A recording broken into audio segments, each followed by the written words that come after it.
Guys, and welcome to this video. Today I want to find the value of this expression. We have 9 divided by 9 and 1 over 2. We have one mixed number here that we have to write this mixed number to a proper fraction. So we have 9 divided by, we have to change this mixed number to a proper fraction in this way.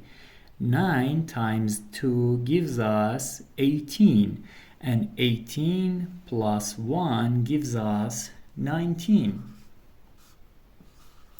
over the same numerator, that is 2.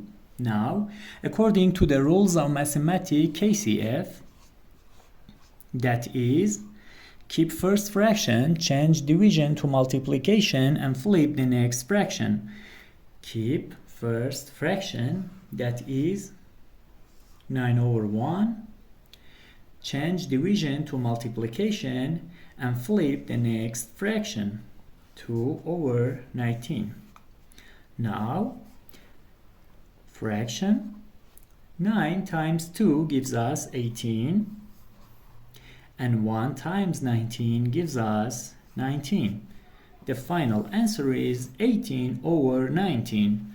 Thank you for watching. Please subscribe and like.